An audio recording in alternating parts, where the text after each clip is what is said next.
So I would like to call our August 26th Addison Central School Board District meeting to order, and I said that backwards. The current time is 6:30. At this time, I'd like to go around the room and do introductions. I'm going to start with Suzanne. Suzanne Buck. Sophia Lawton, Nova Glickman, Trisha Allen, Brian Bauer, Joanna Doria, Laura Harthan. Barbara Wilson. Wendy Baker. Jamie McCallum, Chip Malcolm, Jason Chance, Heather Noble. Steve Orzek. Bruce McIntyre, Director of Facilities. Okay, awesome. What I'd like to do on the agenda, I didn't have a motion to adopt the agenda, but I would like to go through that process. Can I have a motion to adopt the agenda? I'll make a motion to move the agenda. Okay, and may I have a second? Thank you, Jason. Thank you, Suzanne. I would like to entertain one small change under report of the superintendent, fuel oil, propane, bid memo. That should have been labeled as an action because we're going to be taking action on that this evening. Any other changes? Anyone else? Okay, so if there's no objection, the agenda is approved as modified. Next is our time on our agenda for public comments on agenda items. Is there anyone on Zoom under the attendee? just Matt, participant. Just Matt? Okay, and no one in the room, so then we'll move forward. Recommendation to approve the August 12th and August 13th meeting minutes. Can I have a motion to approve those? I think we can do those at the same time if everyone is okay with that. I move that we approve the August 12th and August 13th meeting minutes. Okay, a second? a second. Okay, thank you, Joanna. Thank you, Steve. Any comments? Seeing none? If there's no objection, the minutes are approved as submitted. ACSD bills approval. I'm going to turn it over to Chip. There was one set of bills since our last meeting, read on the 19th of August. Jason and I read them. Two general fund warrants. First one for $1,241,980.24. Yeah, of that $1,617,400 approximately is related to healthcare. Just again to put us in perspective, since I report this almost every time, so when we have a change of 15% or whatever it may be this year, you can see how it impacts the budget. The second is a general fund for Vermont Municipal Retirement and Vermont State Teachers Retirement contributions, and that is for $351,841.31. The third one is a payroll warrant for $313,544.73. The questions that Jason and I had were answered, and I say we accept the bills. And you seconded it? Okay, great. Any questions? Seeing none, if there's no objection, the bills are approved as read, or reported, I should say. Next on our agenda is a welcome to our student representatives. Sophia is returning. She's now a senior. And now we have Nava, who's going to be joining us. And I would like to just extend a warm welcome. And we're really thrilled to have you guys be part of the board. What Dr. Baker and I are going to do, we're looking for a time where we can have an orientation so we can give you some kind of like, well, this is what the board's responsibilities are, that kind of thing, and we never did that with you, Sophia. So we just kind of jumped you in. So we thought it would be nice to, give you, kind of what does the board do, what are our responsibilities, how you can, really contribute as well. But we're looking very much forward to having you spend this year with us. Thank you. And normally, we do, I think we'd like, they have Would something you they'd like to- say. if you have some, yeah, you can. I figured it was the first meeting, and I didn't put report of the student reps since it was the very beginning of the school years. But if you guys have something to say, that would be awesome. I mean, today was just a lot of welcoming stuff for the ninth graders. I think it went well. There's a lot of peer leader stuff going on. For instance, we had a couple of 9th, 10th, and 11th graders sitting alone at some lunch tables. And we had peer leaders going up to, at all 3 lunches, going up and sitting with them. Nice. So I think that was a win. Excellent. I think I got a lot of positive feedback about the 0 hours. People were really happy about that. Yes, that's right. This is the new schedule, right? So that'll be real interesting to see how that goes throughout the year. So that's awesome. Okay. Thank you, Suzanne. I didn't want to put them on the spot on the first meeting, but that was great. We've been chatting about that. Okay, cool. Up next is the report of the superintendent. So hand it over to Dr. Baker. Well, I want to first concur with the students in that the feedback I received in the grocery store this evening also was positive about the 0 hour, from both adults and students that were there. So that's good. And congratulate Nava. It was a competitive process. There were actually 7 students who applied to have this position, and Dr. Seal tells me that Nava's application was outstanding, so she was chosen in that sense. So congratulations to you. We have some pictures and wonderful images thanks to Emily Blinstein's perseverance in getting around the district today, because it is the first day of school. So it's possible that somewhere in the world of technology that will show up on the screen for you. Bruce. Bruce, do you have pictures of the first day to show us? Yeah. First, you had to make sure the computer. Sorry. Oh, it needs to be plugged in. We needed to be plugged in. Yeah, Okay, exactly. so we Working got on it. this, and then I just want to share my screen. The world is related to the smallest company. That's exactly right. Yep. Awesome. Okay.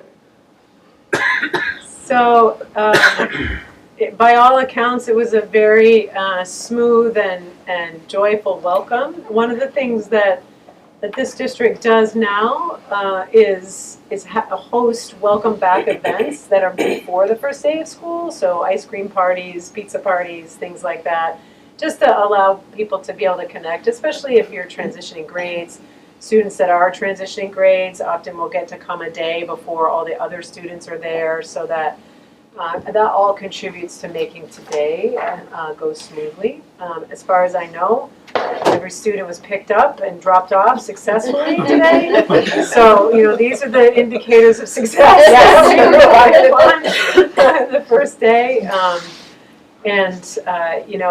Also the first day, I think Emily has a couple pictures in there that relate to the first day together of the licensed and non-licensed staff, which for the first time were all together in an opening day ceremony. It meant that we had increased seating by 20%.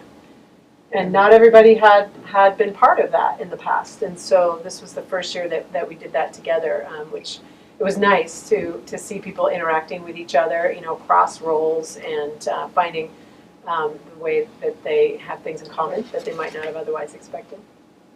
Yeah. So Emily has some paper copies of these as well for those that prefer that, especially because it's a little bit far away to see some of the individual pictures, and you might know some of the kids and the adults that are in there. So So that's possible. And Emily, if you want to give them to Suzanne, pass them around if you'd like one, that's okay. If not, we have other things to do with them.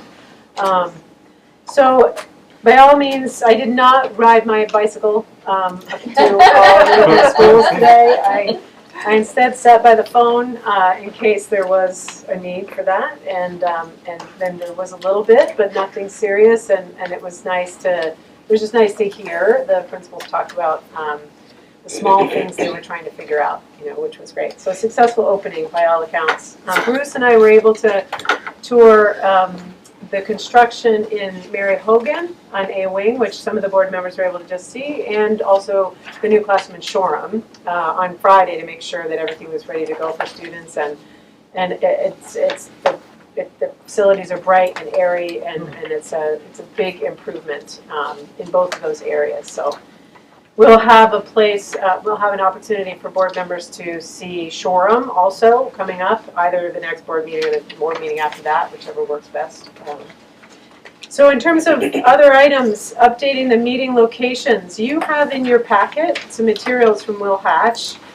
You remember at some point, I think it was in June, you expressed a desire to move the meeting once a month to some of the other schools. That was a practice that you had enjoyed in the past. And now, however, we have recording requirements and streaming requirements that are different from when you did that practice last. So I asked Will to just put together some materials around what would be needed in order to do what I understood was the board's preference, which was to make sure that we have all necessary equipment and set up so that public access, it still stays constant to what it is here, since so many people are engaging because you have the electronic setup that you do.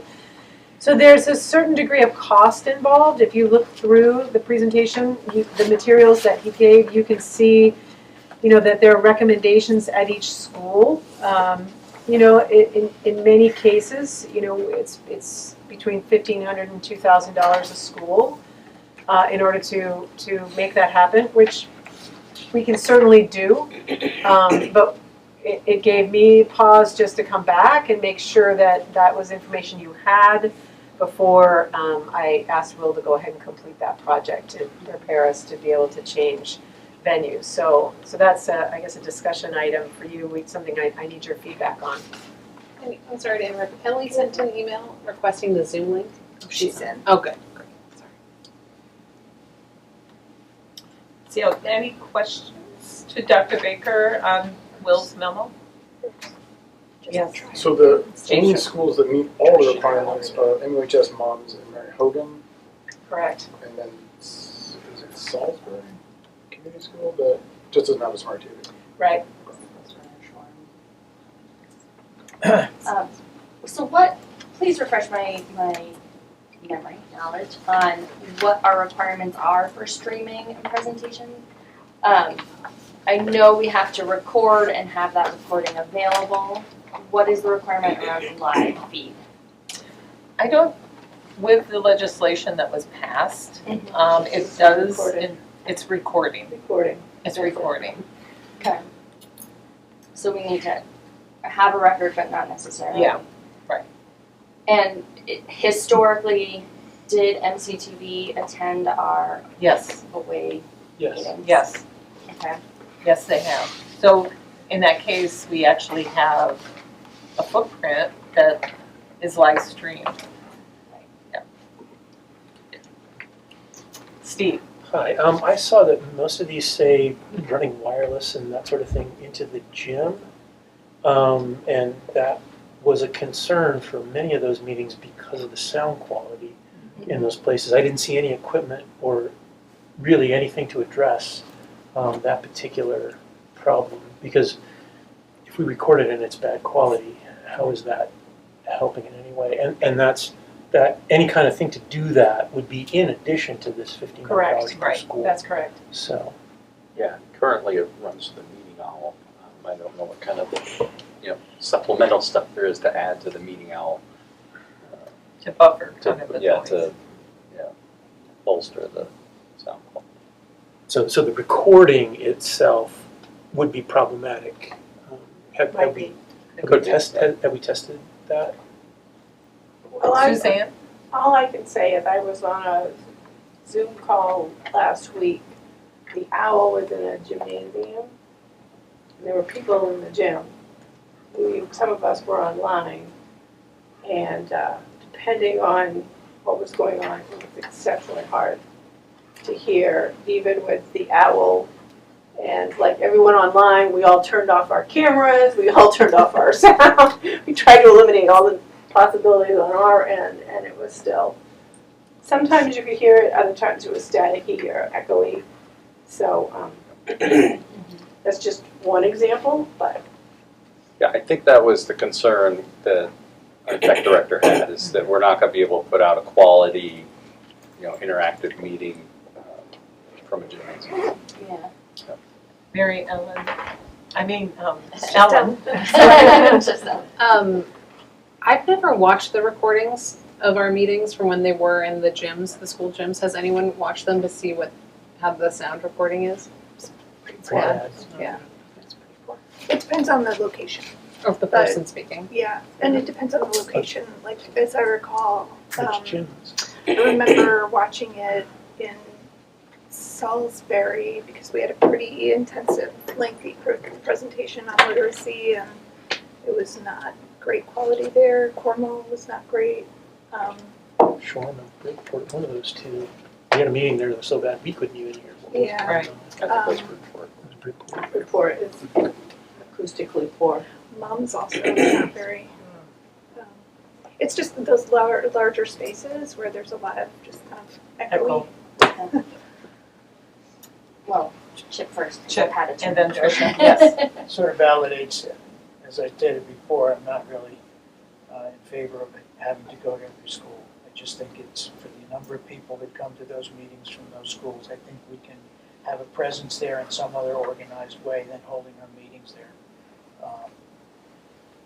There's a cost to it, and there's also a quality that I think is really important, and we can't always determine how important each board meeting, wherever we're going to have it, is going to be. In some cases, it may not be as important as others, but I just think there's a lot of work to make this happen, not just expense, but also work, and that work may not make it the case, because most schools don't have any other space other than the gymnasium, cafeteria space.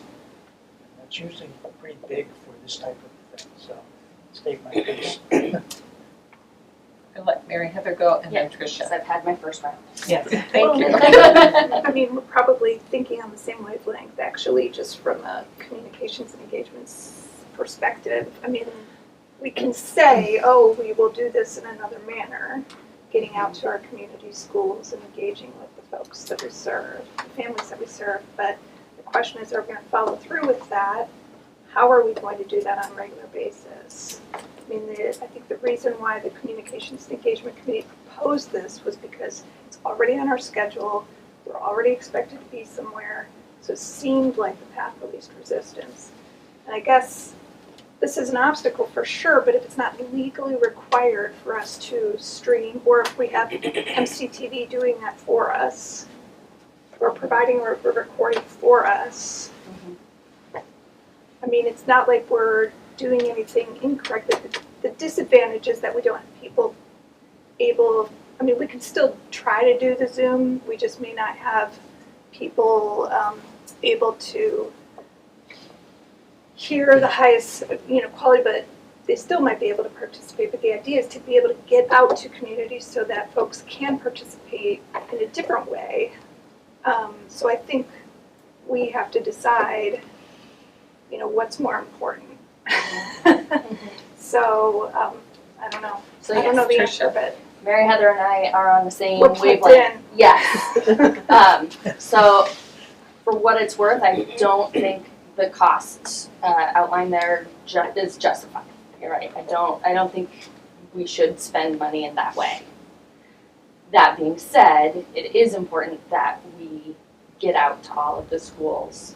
And Mary Heather outlined, our thought process for this being the solution to having a presence.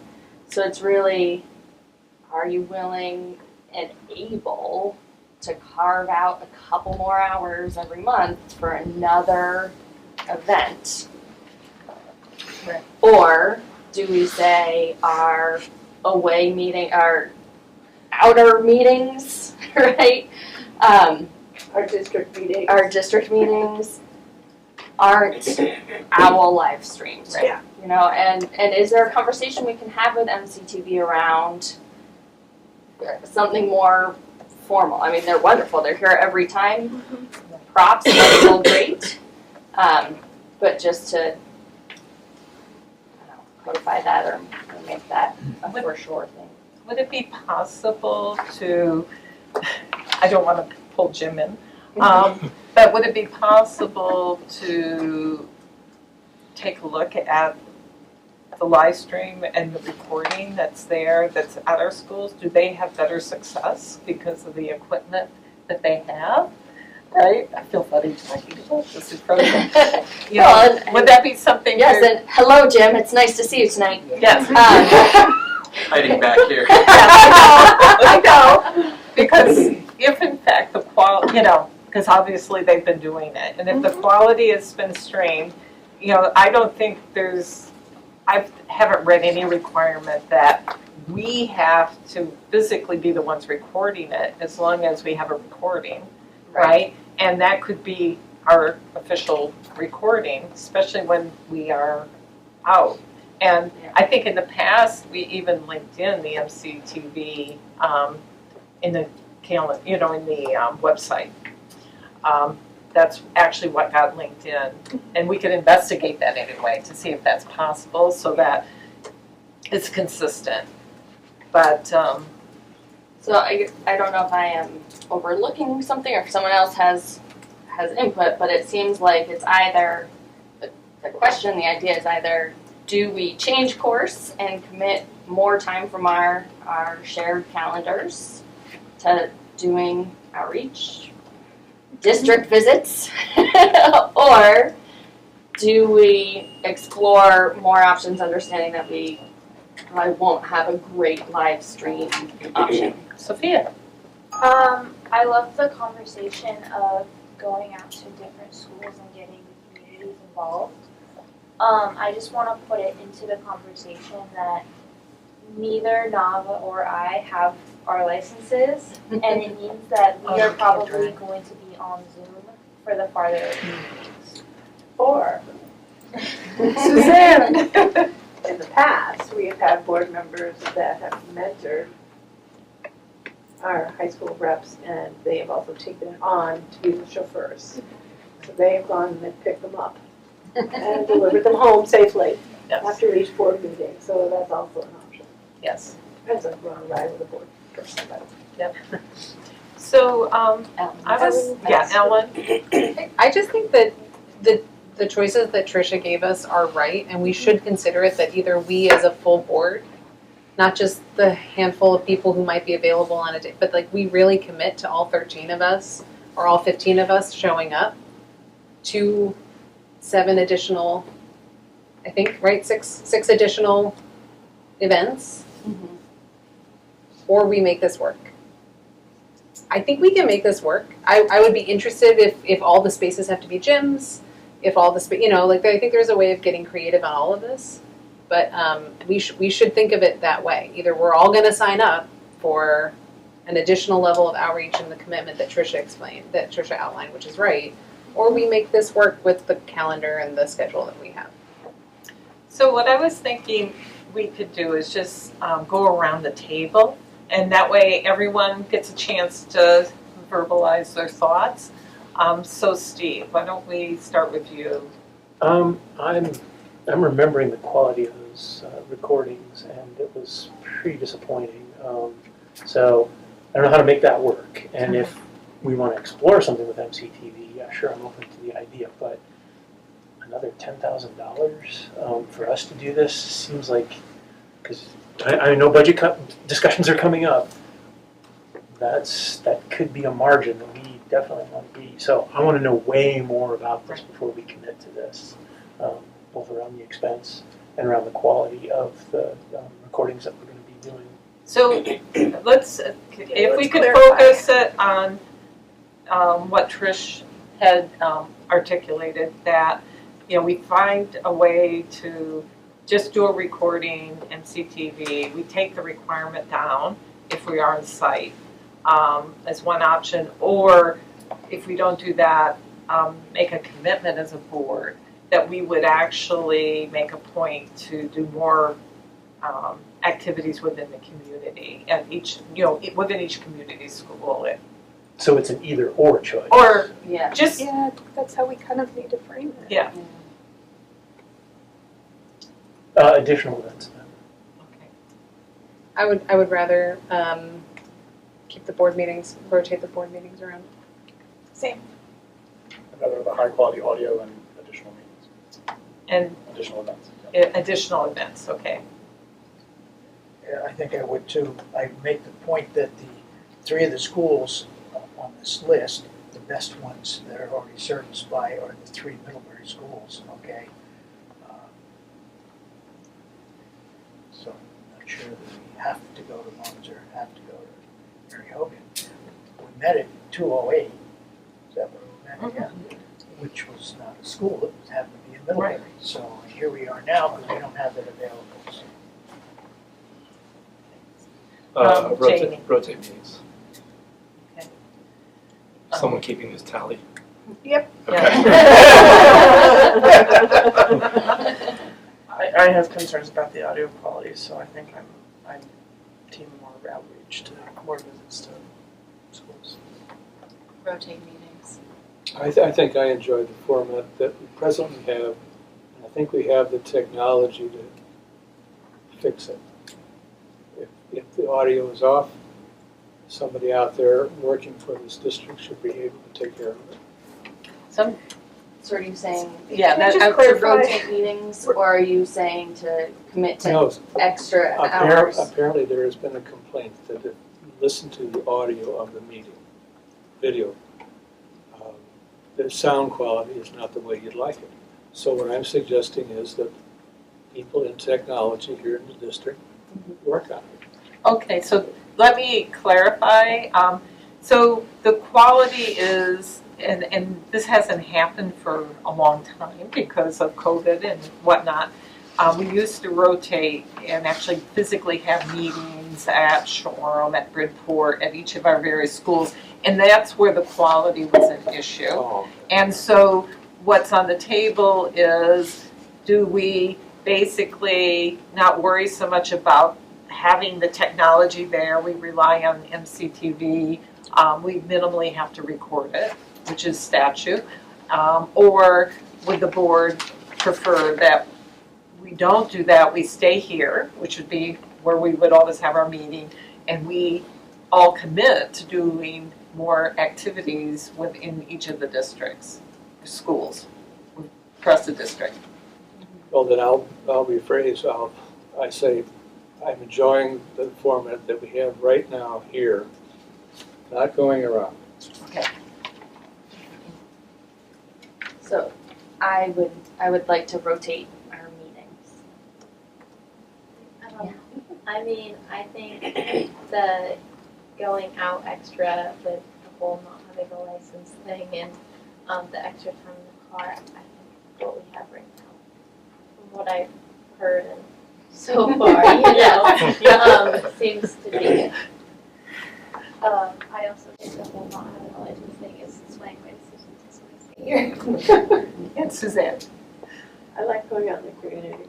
Okay. And Ellie. And Ellie is, oh, Ellie! Yeah, I would like to rotate the meetings if possible. Okay, thank you. So roughly, what was kind of the, For example. this isn't an official vote, but it's a, it's a sense. Taking the temperature of the water. Yes. 7 are in favor of rotating the meetings. 6 are not. And that is counting, oh, sorry. So 1, 2, 3, yeah, 6 are not. Okay. So then, I think I would like to charge the community Communication Engagement Committee to, maybe contact MCTVC, or even go back in time and listen to one of the recordings, see how it is when they streamed it, and maybe come back with a proposal. But we need to also work with Dr. Baker to schedule these. If you look at the calendar, we really have to start in September to be able to hit every single school before June, right? And I mean, we're here at the high school, so I guess that would eliminate maybe the requirement. We've already started. Yeah, that can be our September meeting. So we did try to keep the ones December and January in Middleburg because those were budget meetings. Yes, and that makes sense. We often have had them in the band building. Yeah. Can I also ask Dr. Baker for her feedback on this? Sure. Yeah, I mean, I'm pleased to have you in the communities. I don't think it can hurt for people to be able to feel that they have access, especially, we have a lot of pressures, budgetary pressures coming up and things like that. So I think it's going to be important for you to hear what people have to say. And after a year, you'll know whether that produced more engagement or less engagement, than what you've only had. And we're happy to reach out to Jim and his team and just make sure that there's a way to meet your legal requirement for recording, which could be done a couple of different ways, so there may be a little bit of a cost involved in that, but I'm hearing that if you vote this way, that's what you would just as soon absorb if you are able to go to the second meeting of the month, or however it is that we work that out. Right. So point of order, Steve. are we following a course of action where you said you were taking a vote that didn't count as a vote, or? Well, it was what a are we straw doing? poll. I mean, it wasn't official action. Do we need to do an official vote on this? I was just trying to get a sense of feedback, what people thought. We didn't have it as an action on the agenda. Right, but it was a 7-6 vote, and now it sounds like we're going with the 7.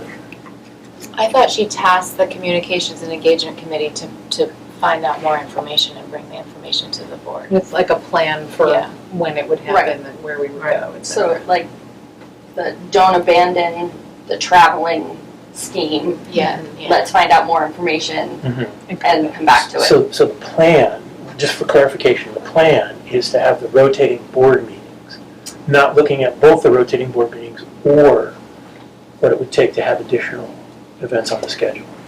Okay, Mary Heather. I think the Communications and Engagement Committee would probably be taxed with looking at the rotating and or if not rotating, what kind of commitment the board would need to make as a whole to get out to the communities in lieu of that. Okay. So I think that is what the committee is really tasked with. Thank you, Mary Heather. Yep.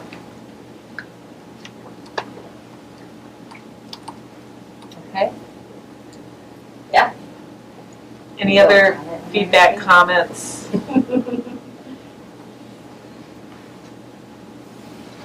Okay. Next. So we have some recommended personnel appointments and resignations for your consideration. We usually read them Yeah. into the record. I would like to move that we appoint Wendy Blanchett, paraprofessional, Paige Cusinelli, paraprofessional, Deb Karpak, health teacher, Shannon Miner, paraprofessional, Michael Patterson, paraprofessional, and Shannon Thurber, administrative assistant for the 2024-2025 school year. Do we have a second? Second. Thank you. Any questions, feedback, comments? Seeing none, if there's no objection, the I appointment. have a quick question. Okay. Sorry, Barb.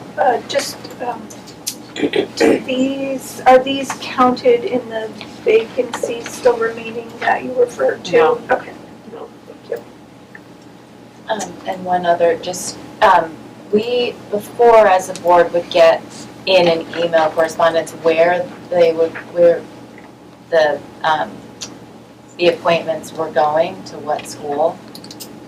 Is that something that, it just, So probably what I would do, if you'd like, is just add them here.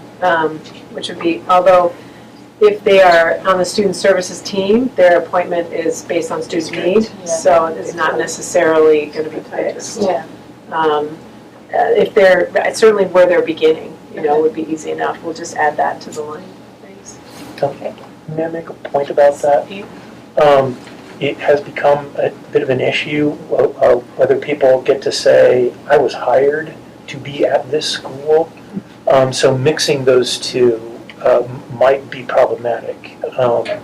So if a person says, I was hired, look at the board minutes, they said I was hired to be a paraprofessional at Mary Hogan, and we try to move them. They say, no, I was hired at Mary Hogan. So I'm a little concerned about combining those two. I understand that people would like that information.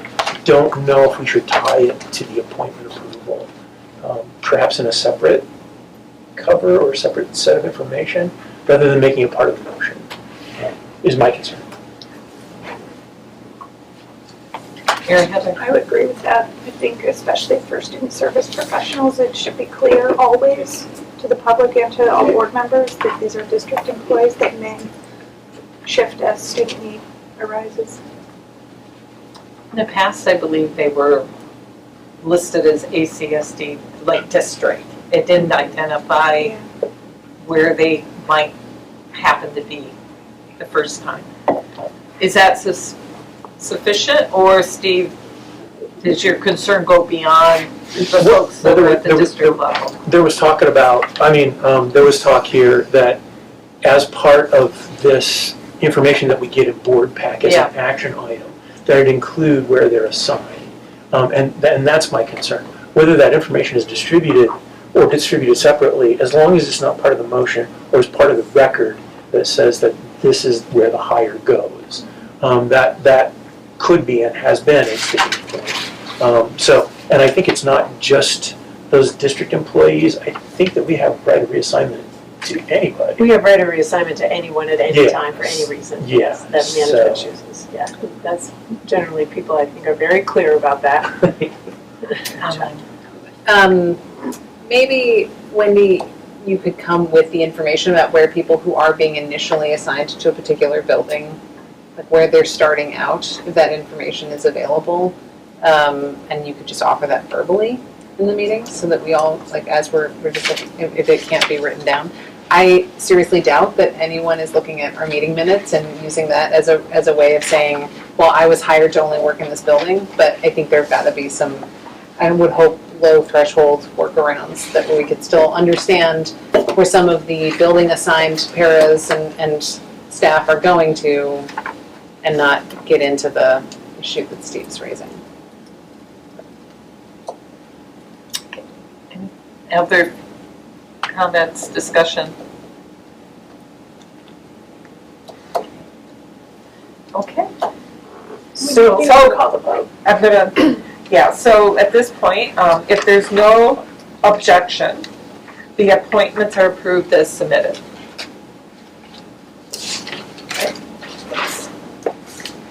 So the next part of the superintendent report is a presentation that people running the technology will want to load up, and Matt, I think, is joining us from afar to be able to walk us through this. The framing behind this, which I'll share just until this gets going, is essentially something that you're already familiar with. Across the state, there are legislative requirements to have capital improvement plans in place. This is work that every district across the state is required to do. I believe, from my brief attendance at the facilities meetings toward the end of the spring, that was something that you had talked about last year, and we're trying to contend with sort of what does that really mean, what does that look like. So what we would like to do tonight is refresh that conversation for you. We also Across the top. It says the top slideshow. left. Upper right. Upper right? Right. Upper right. Sorry, Upper right. good job. Next to share. There we go, right there, yeah. My other left. Yeah, the other right. So Sorry, Bruce, didn't mean to. So our intent tonight is to refresh that conversation for you, and we've taken the liberty to try to determine how you might go about eating this elephant in some ways, and so Matt and Bruce are here to provide the technical expertise, and we'll kind of help support you along the way. You want to begin, Matt? Sure. Hi, everybody. Sorry I can't be there with you, but down Rhode Island dealing with some family medical stuff. So, I was just thinking about it. The best way to liven up a board meeting is to spend all day in an ICU. That stinks, Matt. I hope things will go better. Yeah. All right, that's my only joke. Will, are you at the driver's seat in case we need to switch slides? Well, I am at the driver's seat. I'm happy to advance the slides. I see you there, Bruce. How you doing? Great. Okay. So let's go to the first slide. Yeah, I think we're on it. The next one. Next one. Next All right. slide. Okay. We're starting off with just a little bit of context and a lot of the trajectory that we're on stems from Vermont Act 72, which was passed in 2023.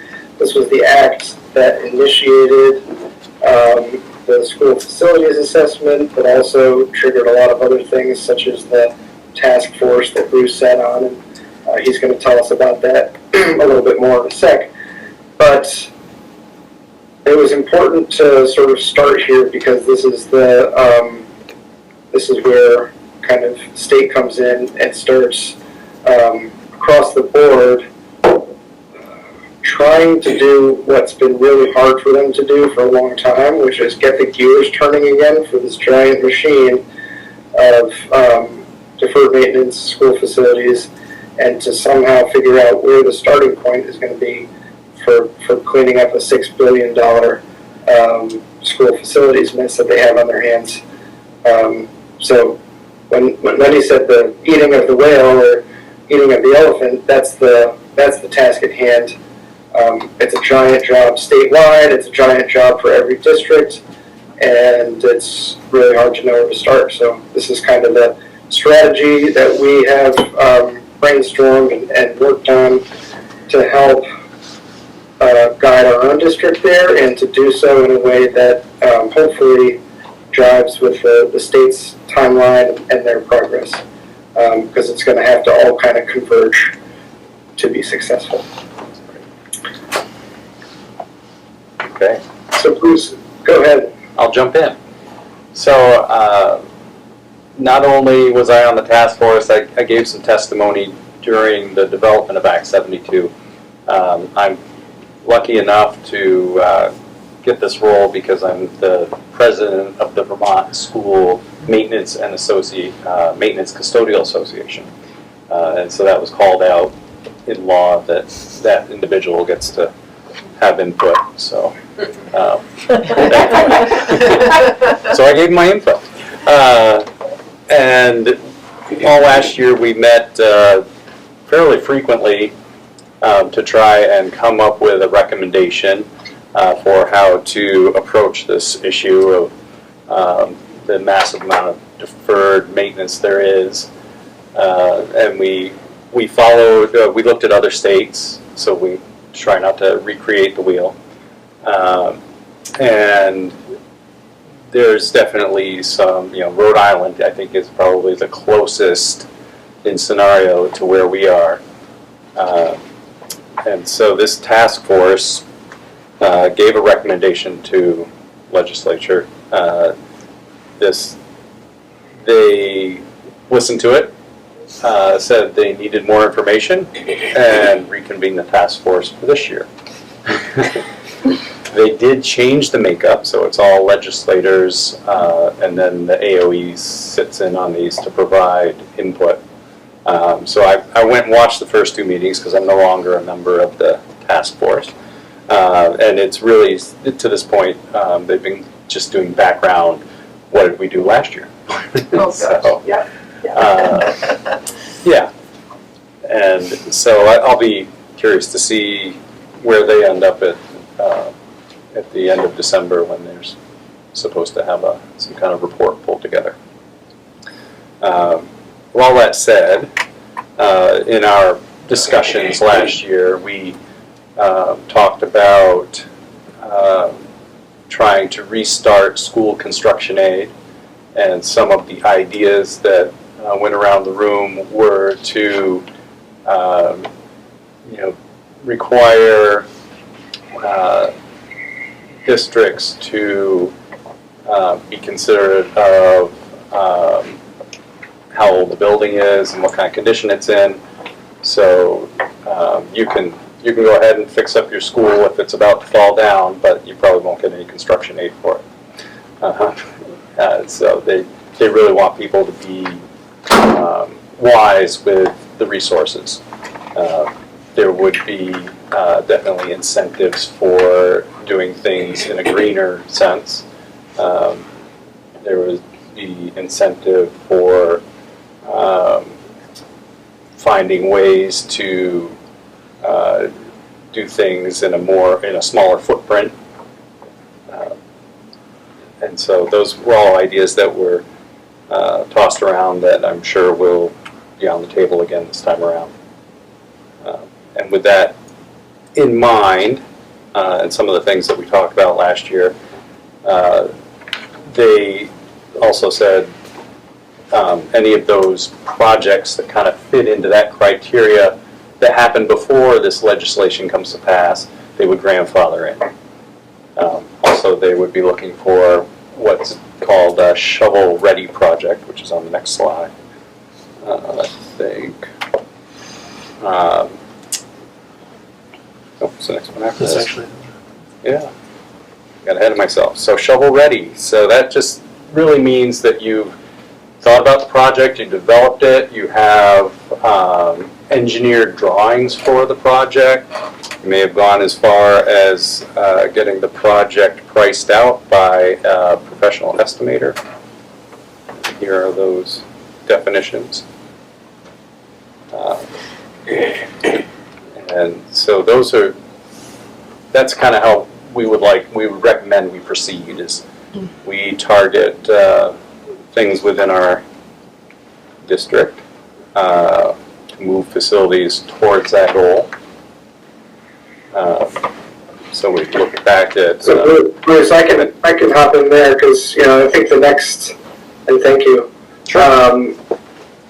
I think as you were saying, and just to back you up a little bit, you said two things there. You said there's a grandfathering idea, which is to say you do something next year that is an energy efficiency project and is sort of targeted at one of those state aids in development. And even though the state aid hasn't emerged yet, there's a 10-year or 5-year or TBD number of years where you could claim retroactive assistance funds for that project. So that would be a grandfathering in, a sort of planned retroactive assistance.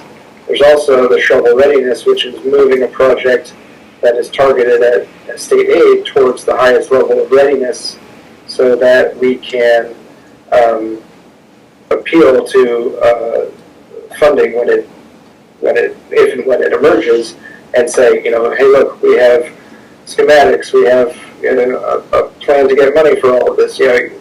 X, Y, and Z are all checked. That's the shovel readiness that we're talking about.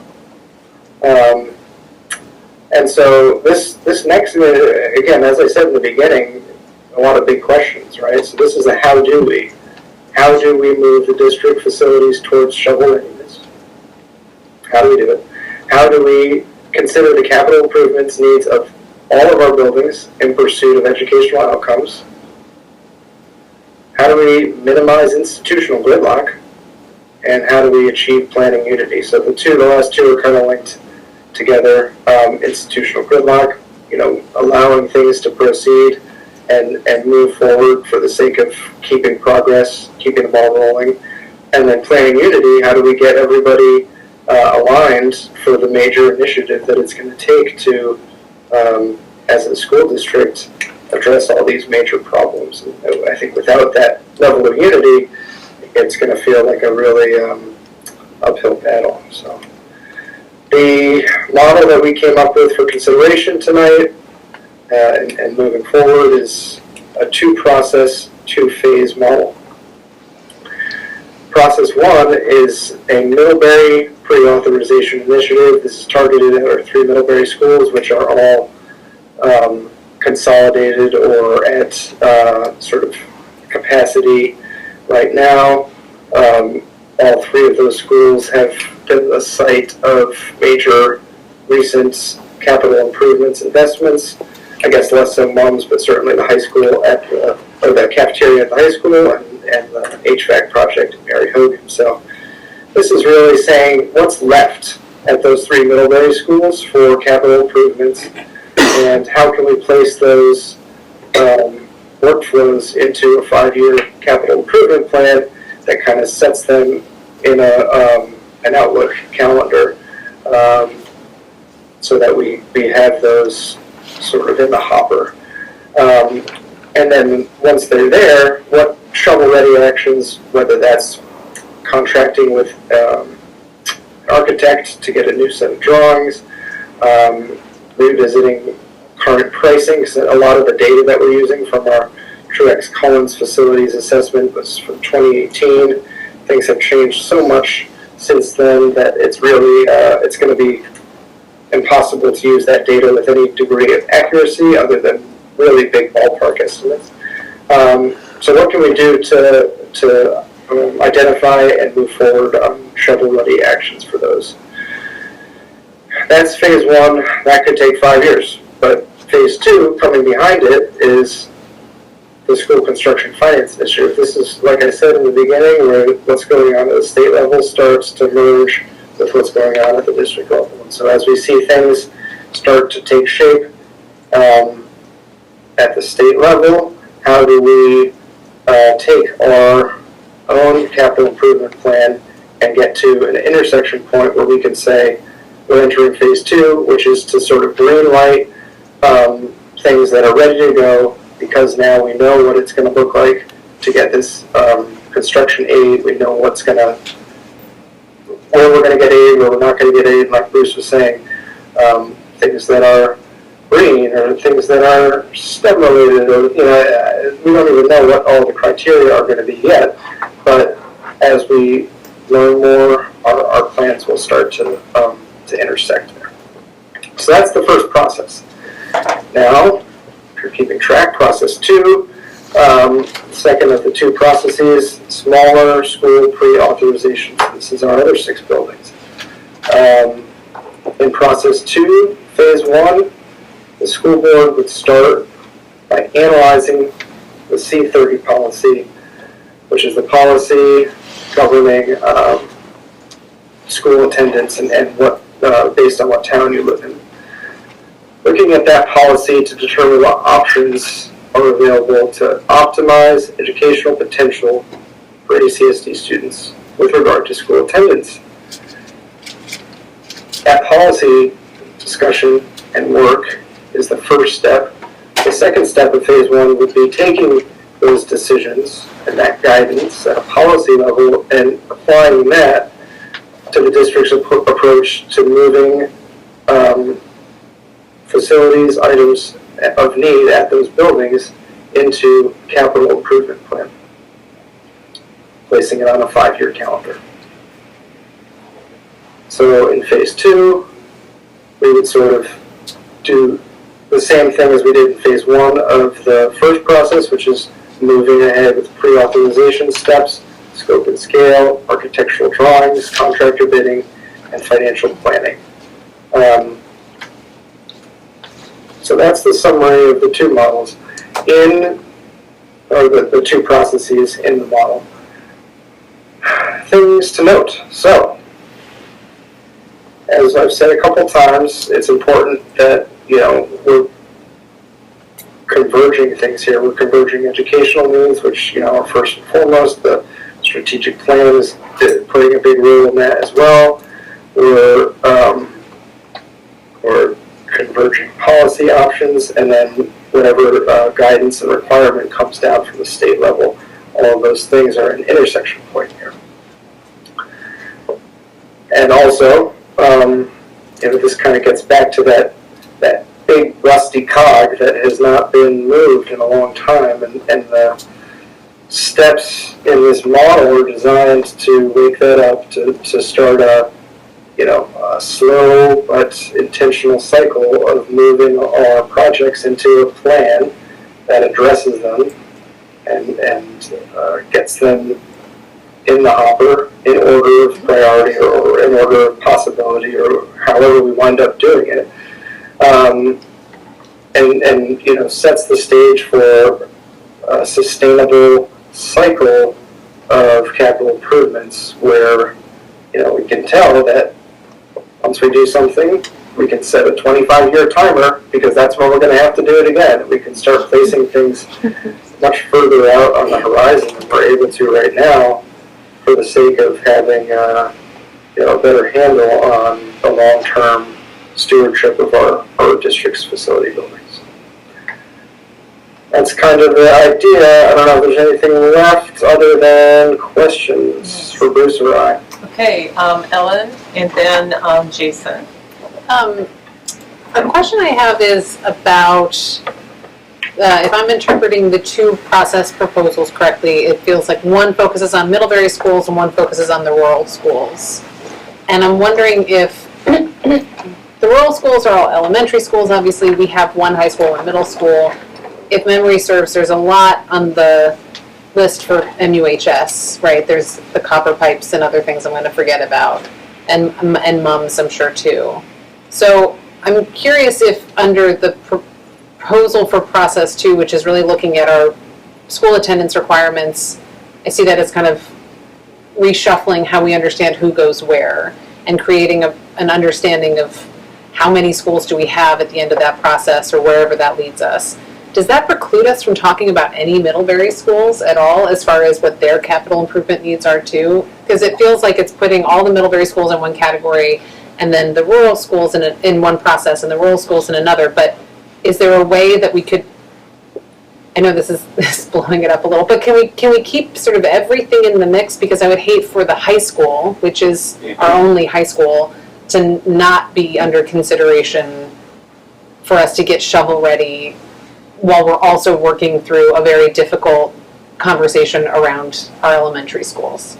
I don't know if that makes sense. That phase one is the high school. I think they go concurrently. Process 1 is I was thinking it was two different processes. shovel ready. Oh, do they have it at the same time? Yeah. Oh, I'm sorry. Okay. Now Yeah, the board I would have to misunderstood. organize that work, Got it, but it's yeah. meant to be concurrent. Yeah. Okay, so Sorry if that would be this clear, is but yeah, it's the idea that First, concurrently we yeah. would So while make a this is policy happening, discussion then shovel ready. C30, all those kinds of considerations can be happening in parallel. perfect. To Okay. get ready then to talk, that's the only reason it's phase 2 is we got other work we have to do first. Right, because we know, yes, okay, thank you. I was misunderstanding that as an either or Yeah. option. Does that Good. they understand?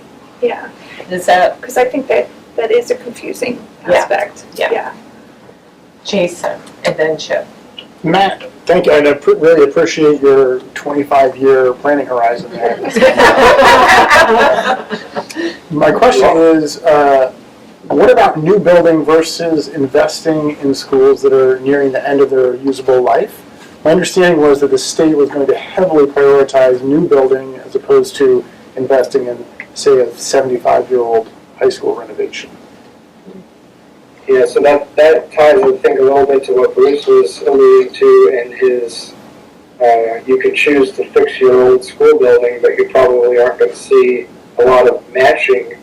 So I think that the model that the state has suggested in terms of these funding assistance plans is sort of a matched fund. So, if you were, and Bruce, back me up here if I go off track, but Sure. it's sort of a menu, right, where if you're looking to maximize your state's assistance, they will have elements of that or percentage points of the assistance which are tied to how green your project is. It will have percentage points that are tied to how new your project is, or what it does for the statewide square footage footprint of facilities. Basically, the state is saying it's only going to invest in the things that it sees as worthy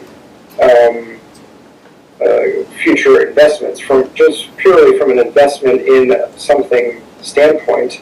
The state won't be pumping money into aging infrastructure that doesn't get addressed to its level of satisfaction, because that would be kind of lending in a way that is not sustainable for them, or not prudent for them. So that's, I think, what Bruce was saying, and we don't know what that menu is going to look like, which is going to be an important piece of the puzzle and helping to plan, to say strategically, let's only go into this building with this targeted solar project because we can max out our matching funds by just doing a large scale solar renovation or an efficiency renovation, something like that is really targeted at where we know we can gain money. At other buildings, it might be a trickier thing, right? And as you said, new construction has the potential to carry the highest degree of matching, but it also carries the highest degree of cost. I mean, nothing is going to cost as much as building a new building, and that's at the end of the day something that we have to pay for. Right, and you're right. The state is looking at it through the lens of at what point do we say we can't provide incentive for you to do your project? If your building is just so far gone that it would make more sense to build a new building, they're going to incentivize you to build a new building rather than reconstruct the existing building. Which happened in the 1960s across the state. That's how many of the union school districts came about, was that very thing.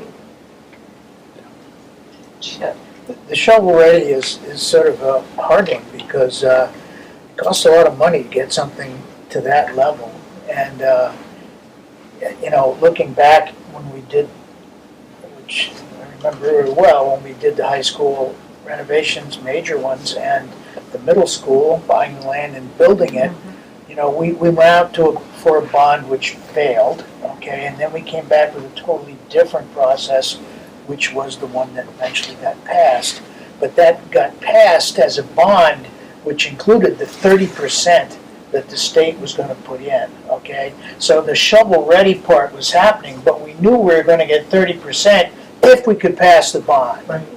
Okay, this is sort of the other way around, as I see it, is that they're saying you're going to do all this work and you may not get anything. And that seems, I guess I understand the philosophy, but I think it's really impractical, honestly. I think part of the reasoning behind that is you're going to end up having to do this work at some point, whether the state ever comes around with funding or not.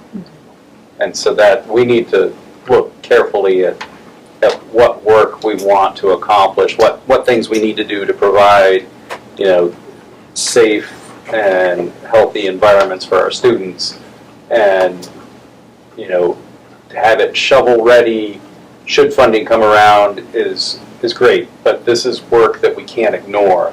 We're going to end up doing it at some point. Yes. If you look at Burlington, all right, they had to build a new high school. They did it all on their own. Right. Yeah. The state's not putting in, quote, any of that. Now, we may, all of us, pay toward We're all paid. We're all helping pay for that. I know that, but it was not on that bond issue that the 160 million or whatever that number was. Burlington had to vote for that. They were desperate to have a high school. They had to. So you're right what you're saying, yes, but that's going to be, and there's plenty of other places that are like that. Schools that are much worse than these. Yeah, Woodstock. Yeah, Woodstock. Which is a question I have. So the state has come in and assessed our buildings, right? have they identified anywhere, well, this building you should not invest in, or we're not, you know what I mean? There are places in the state that I'm sure that's probably true. If, for our buildings, do we get that sense that a building is so bad that even if we did an energy project, whatever, that they wouldn't help us? Yeah, so the state assessment was like a really high altitude snapshot of what things look like when they did it. And we've moved forward, since the state assessment, we've renovated our cafeteria, we've done a HVAC project in Mary Hogan. And all of those things help to improve the building's, FCI score, Facilities Condition Index score.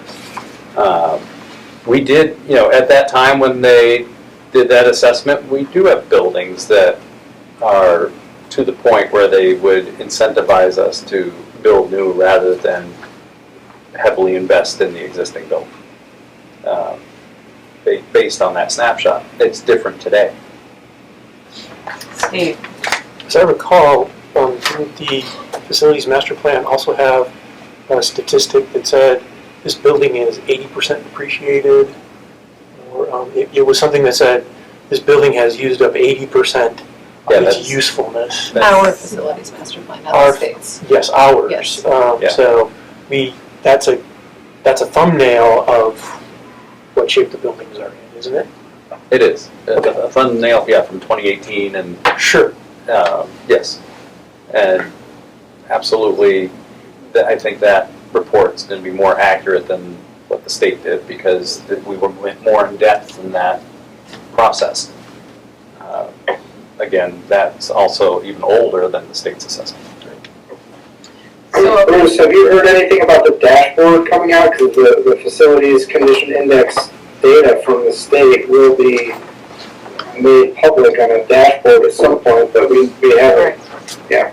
Yeah, the dashboard release date has been pushed back. Surprise. Yeah, it was supposed to come out sometime near the start of school, and it's been pushed back without a new date.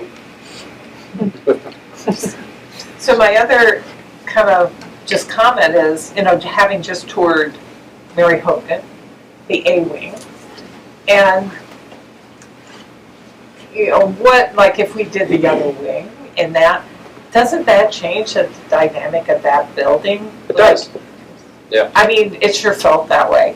Just for anyone that hasn't seen it, it was really pretty awesome, right? It's well worth going to visit, I think. But to me, it just felt like a new building, that wing. So with that, the Facilities Condition Index is not static. So if you make a major investment in a building, you will lower the index. Right. We lowered it at the high school. We lowered it at Mary Hogan.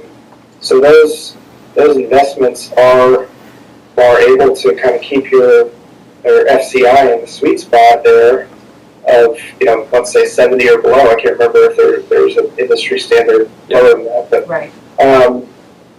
But I think what Bruce was saying earlier is that there's a point where the cost associated with taking an FCI of 80 or 85 down to 0 would be greater than the cost of building a new building.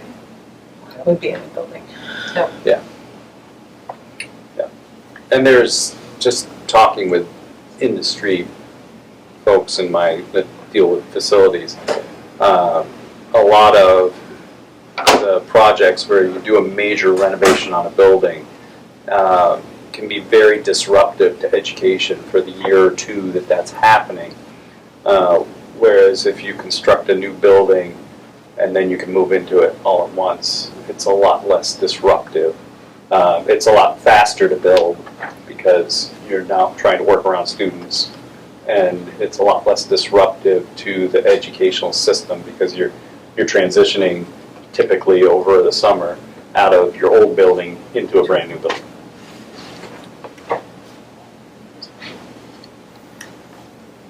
questions for folks that haven't had a chance to speak?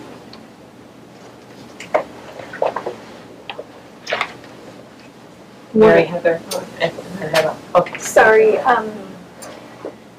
Matt or Bruce, can you give us a sense of the urgency we're under in terms of not wanting to miss the train here, and getting a capital improvement plan, a 5-year plan for our facilities kind of done so that we can get in line appropriately for state funding should it become available? Yeah, I'd be happy to take that. We need to do a 5-year plan. It's already rule in Rule 112 of the law. And so we are working on that plan. We would like to have it dovetail with this process. So we're all working towards the same goal. And that, the AOE doesn't necessarily have any teeth to say, if you don't have this plan done, we're going to penalize you in any way. In fact, they would much rather incentivize things, and that's why we're trying to get ahead of it. And so we will have a 5-year capital plan in place. We have one on paper, which is all the state really asks for. We would like to formalize it more than what we currently have. And so that would be a prerequisite to funding. As far as urgency, it's going to be, if they moved as quickly as the wind, they wouldn't have anything done until next year. And knowing how government works, I think we have more time. Dr. Baker. Yeah, only two maybe crystal ball points to add. The superintendents in the Champlain Valley Association met with the secretary, interim secretary last Friday, and she kind of suggested two things around this. One of them, Matt, your team may be closer to, but it seems as though there's some consensus around taking any bond payments that districts assume and putting those outside of the spending cap requirements, so that those are not counted in the threshold limits that go into any formula that's going to be revised again. So that was just one point of interest in what she's talking about. The other thing that's interesting is that the commission, the future of Vermont education, right, is I wouldn't be surprised that if the winds line up such that these things come together, so that in that vision is going to be some information about exactly what our footprint should look like as a state. So I guess it's a bit of a roll of the dice as to how much proactivity versus reactivity is important in that process. I'm not sure that I have a feel for that quite yet, but I imagine that will be coming in this legislative session for sure. So it feels like if we have a better sense of everything we can have a sense of by the spring, then we'll be in a better position to take advantage of the way the wind is blowing, because to Chip's point, it does take time and effort and energy to be able to prepare properly to be in position for funding, should we choose to have it. I'll just add that the new excess spending threshold currently does not have new debt or new bond payments as an exemption from the excess spending threshold. It lists existing bond debt as an exemption as long as it was existing as of June 30th of this year, but it doesn't move forward with that assumption, which to me feels like something's got to give, because if you're trying to say that the whole state needs to collectively fix $6 billion worth of broken buildings, and that all of that is going to potentially expose districts to getting double taxed, you're never going to get there. So that I expect that to change. And before Chip, I just want to make sure, since not everyone's had a chance to speak, is there anyone that would like to say something? Yeah. Jamie. I'll just say that thanks to both of you this is really interesting. Just on the process 2 part, the policy committee will be looking at C30. I imagine it's going to be a short policy, long discussion. But I bet, and at some point, Matt and Bruce, it might be good for us to reach out to you and invite you to talk to us more about how you think, what the ramifications that we are talking about now might impact this policy. I can't see you, Bruce, but I'm sort of looking toward you a little bit. Yeah, if that might be feasible for you to just give us a little bit, because I think it's great. I think this is really interesting, the way that this particular phase anyway of it is being led by this policy, and it's going to be important to get more input and feedback from you guys and a lot of people about that as we move forward with it. Yes. My concern is with what I've heard dealing with the state of Vermont government. What I think what's happening in education is politics. And when politics change, what we're going to be hearing changes. The example that I would like to give and why we have to be extremely careful about what the state says that we're going to need to do. I mean, that has to be checked out very carefully. Because my understanding is that Burlington's problem was 2 different sets of what's passable, what's allowable. The state had a higher number than the federal government. And the state insisted that it was going to go with its measurement and not the federal government. If it had gone with the federal government, my understanding is that 3 rooms in that school that would have had to have been remediated. And that's it. Compared to the entire school being torn down. That is a concern of mine. For the PCBs. Barb, could I just Yes, comment on Wendy's Yeah. comment? I mean, you didn't come out and say it, but in actual fact, what the state, from the educational what's best, could come down and say all schools under 60 kids are going to be closed, or you have to consolidate it. So you didn't say that, but that in fact is what I think you were, I'm just using that as a It's general thing. possible. But Certainly that kind of stuff, the governor's almost said that to some degree, not outright, but, so, I mean, we have to be prepared in all of these. I mean, I think you're right. We sort of don't trust them all because we're not necessarily all going to be on the same page on this. But I just use that as a very simple example at this point, but yet that's what, when you talk about that convergence, that's one of the things that could come up from a state point of view. Mary Heather. Yeah, I guess sort of similarly, it's a little bit like the state's movement toward unification, which eventually was imposed on school districts. Obviously, ACSD was one of the first, but then kind of got ahead of the wave, and there's pros and cons of that, but it was going to happen one way or another. I guess, and similarly with respect to requiring coordinated curriculum, and we got ahead of that wave as well, luckily, and had some bumps along the road, but, these were things that were anticipated, and I think we're lucky to be sitting in this position as opposed to some other school districts who just resisted, and, it's hard to stop a wave.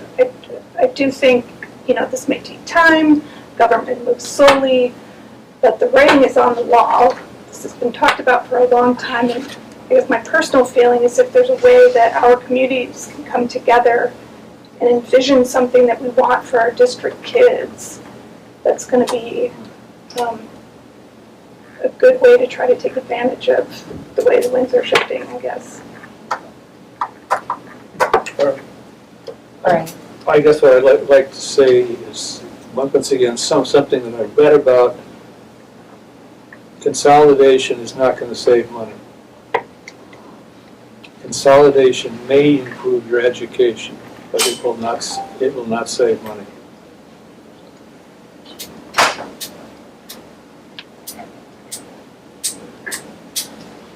Any other discussion for folks that haven't had a chance first to speak? And for those that have, anything else? So there's another agenda item that we have under report of the chair that is going to focus on the facilities committee. So there will be some additional discussion as to kind of the charge for the facilities committee. So this is kind of the background that we need for that discussion. So we'll be speaking about this a little bit more. So now we can move to the next item. Thank you, Matt, very much, Matt and Bruce, for your help in this presentation.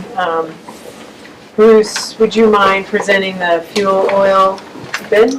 Sure. So in your board pack, you should have received the bid results for fuel oil and propane. And our recommendation is, based on price, that for this upcoming heating season, we use Champlain Valley Fuels at a fixed price of $2.65 a gallon for heating oil, and Files Brothers for propane at a fixed price of $1.56 a gallon. So since this is an action, can I have a motion? Make a motion to accept that. Okay, and is there a second? I'll second that. Okay. Now we can have discussion on this. Alright, I have a question. Okay, Ellie? Yeah, first, there was a typo in that under the part with the propane. I think it still said the previous school year dates, at least on the one uploaded on the board pack. Mm-hmm. And then I wondered why we didn't look at other propane places. We did. Because you did, so. Yep, we send out invites to all the local providers, and then also Griffith Energy, which is over in New York. Yeah, so we also advertise it in the paper.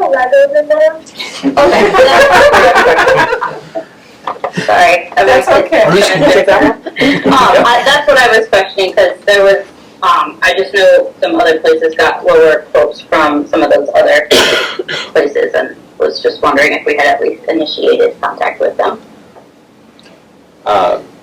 Yeah, if you provide me, want to email me the other places, who they were, I can tell you whether or not they responded to us.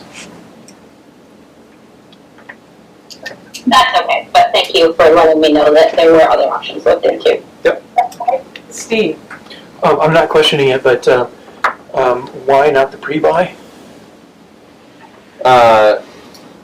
Because it's hard to estimate exactly what we'll use, and if you pre-buy it, you own it. Okay. Chip? Just to respond to Ellie, it seems like every year we get only 2 bids. Sometimes they varied a little bit, but the bid, they may make a decision they don't want to supply that much, or they don't want to drive that far, or all the other reasons that may keep them from doing that. So it's not like we don't go out to find the cheapest, but we'll get. Any other discussion? Are we ready to call the question? So the motion is to award the fuel oil bid for 2024-25 to Champlain Valley Fuels at a fixed price of $2.65, and the propane bid for, I'm going to say 2024-25 to File Brothers at a fixed price of $1.56. All those in favor indicate by saying aye. Aye. Any opposed? Any abstentions? Okay, it passed. Thank you. Thank you so much, Dr. Baker. And so now we can move on to the report of the chair. The first item is the superintendent evaluation next steps, and giving you an update. We did take this back to the executive committee that met last Monday. And the committee is working with Dr. Baker. She's actually offered to develop a hybrid of the examples that we were presented at the meeting of the different evaluation tools that Judy presented. And she's going to bring that back to us based on her understanding of the job and what she believes is essential in the evaluation process. And then the executive committee will review it based on our local preferences. The timeline for this is Dr. Baker will provide us a first draft on 9/3/2024, and the committee will meet with her on 9/10 to do any revision, and then the goal is to present that for review and approval at the 9/23 board meeting. Any questions on that? Excellent. Next is AOE rule adoption discussion, which we've had several times, as well as doing all the work prioritizing. I'm going to have Suzanne give us an update on the latest on the rubric and what she's heard.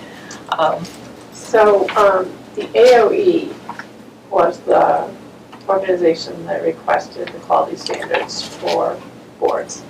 And they had a committee work on them. They made the quality standards, then they made a rubric. The rubric has gone through VSBA, and we spent quite a bit of time at our retreat in July trying to make sense of some of the wording in the rubric, saying that this needs to change and whatnot. And so then went back to committee, and now the rubrics are now sitting with the AOE. They cannot be used until the AOE gives them their final blessing, because the AOE owns the quality standards, therefore the AOE owns the rubrics. So, as a reason to come to the regional board meetings, which will be held next Thursday via Zoom, we are hoping that the AOE rubrics will be approved and ready for conversation next Thursday. So if any of you haven't had a chance to sign up for the VSBA regional meetings, please do so. Who knows, you might get to see the rubrics then. Everybody in the VSBA is waiting for them because we've given them everything, and so now it's out of our hands. We're just waiting for the AOE to say, yes, good to go. So that's where they are, and the only other recommendation that I can tell you the VSBA has said is that boards should think very closely about the rubrics and the goals and choose only one area to work on. And it was very clear that, say, because we had chosen budget as was our biggest one. But if you think about, as you work on the standard around budgeting, you're also going to be working on communications and engagement and all these other pieces. So then next year when you go to choose, you can choose two, and you can say, aha, we're already halfway along here. So because each goal feeds off of each other. So the word of warning was choose one goal, do it exceptionally well, and then tackle something the next year. So as folks, most of us, I think, remember, we kind of put our final selection on hold because we wanted to see the rubrics, right? That was back in June. And we talked about this at the executive committee, and we're thinking, in light of the feedback that we've received and the fact that the rubric is still pending, the committee really thought that for now we should really go with that highest priority, which was 13-3-2. The board ensures its annual budget aligns with its stated priorities and provides an equitable distribution of resources to help meet the need and goal of every student. Because we're losing time, right? And we're going into budget season. So it would be our thought that for now, that's really what we should focus and embrace. And as Suzanne mentioned, most likely we'll be picking up aspects of some of the others that we wanted to do anyway, partially, as we're going through that process. And so I want to throw that out to see what folks think about that. Obviously, we still want to see the rubric, right? But at this point, because it's so late in the cycle, from the time that we tried to do this, before you know it, it'll be the end of the school year, and we won't have really accomplished anything. Plus, we're going into budget. So it would be really nice to be able to have that in the forefront as we're doing the budgeting. So, my thought anyway, but please, what's others think? Seems fine.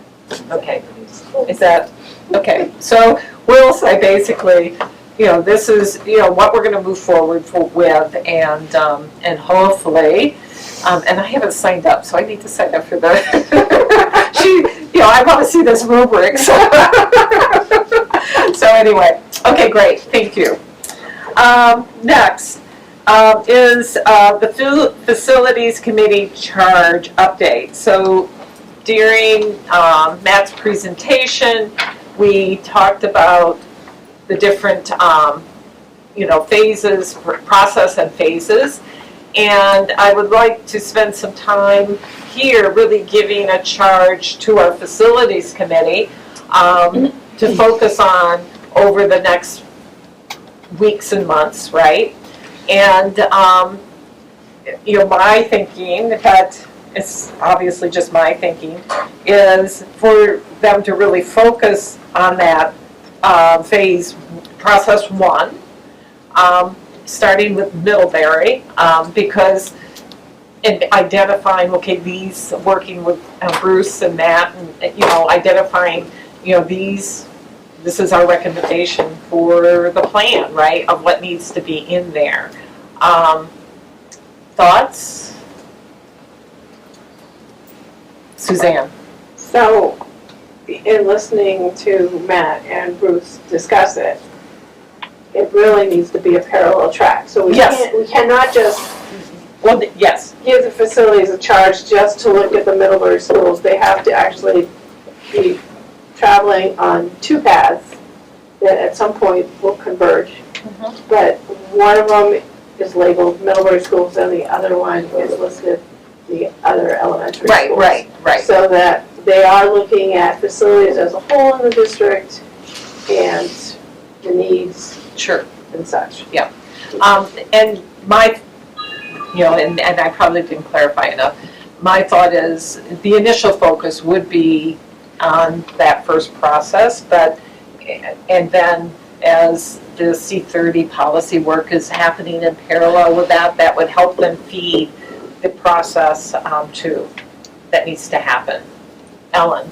I think that makes sense because no matter what we talk about with the other elementary schools, I think we know Mary Hogan, MUMS, and MUHS are in need and will remain. So they seem like the high, to get those, to Chip's earlier point about the amount of work and time and money that can go into being shovel ready, to have those, I mean, not to say that it'll be there, but to have the facilities committee sort of lead the charge on those 3 schools in particular, while the C30 discussion around the footprint of our elementary schools is ongoing. I think that makes good prioritization sense. Yeah, and in that same Joanna. line, just going off Mary Hogan and the high school work that's already been done, those are the 2 buildings that have had capital improvement work done, and thinking about the grandfathering in, it makes sense to then continue that conversation that's already been started. Yeah, that would be awesome if we could get some of that paid for, right? That wasn't covered. One of those things was paid for, the federal government paid for. Oh, I know, but not the whole thing, It's not very the whole nice. thing. We can't get money for that. Yeah, no, not the whole thing, though. We allocated in our budget the remainder of that. which I don't even remember the exact amount, but I think it was 800 or 700,000 or whatever. Mary Heather. I guess the other thing I wanted to just bring up is, I mean, there's two reasons behind this agenda item. Yep. One is obviously, you know, after the presentation that Matt and Bruce put together, we need to come together as a board and be specific to the facilities committee and say, okay, here's the work that we as a board want you to do.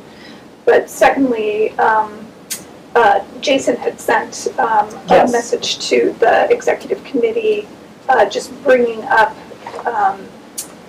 kind of a suggestion for best practice that other boards use, you know, at the beginning of their years in, you know, bringing on new board members, but also kind of revisiting the charges of committees and sort of reaffirming and realigning as needed the work that committees do, and sort of brought that up as like, okay, this is something that we should probably think about, and obviously the facilities committee's work is kind of rising to the top in terms of refocusing and reestablishing that charge. So I think this is something that we'll have to do for other committees as well in the future. Yeah. But certainly facilities committee is the most pressing one. Yeah, and I think part of reorg, we should always just do that. Revisit, yeah. Always do that. Yeah. And I apologize, we didn't do that this year. Sophia? Well, I have a question, and then if it doesn't like pertain, it's a follow-up question. This is about like doing like maintenance on the school, right? Mm-hmm. Okay.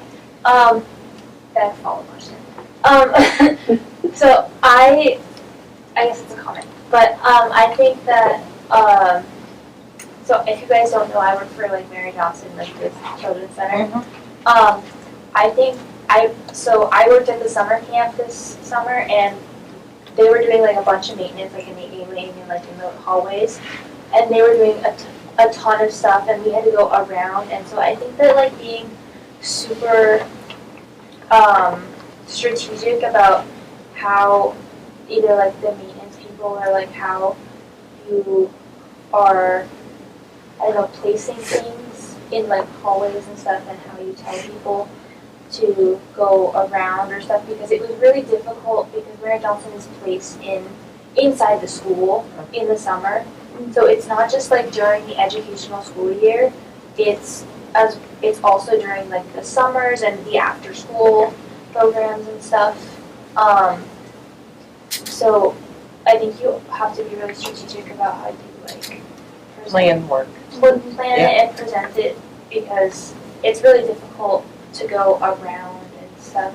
I don't know how to like say it, I but get what you're saying, Yeah. because at one point in time when I worked at Mary Hogan, it was under construction, so we walked underneath scaffolding and we wore hard hats. yeah. So, Like it would rain all the time, and like the hallways were locked off, and we had to take our kids in the rain to lunch, and it was, so I just think like be strategic about how things. when it gets there. Did you hear that, Bruce? I did. Yes, I absolutely. They're always the top priority. Yeah. I just wanted to clarify, so it sounds like we're kind of coalescing around charging the facilities committee with immediately diving into process one. Process two, how we engage with C30 is still a question, right? Yes. Okay. Yes. And as I was writing notes for this meeting, I was like, we should have probably put C30 on the agenda as well. And we didn't, right?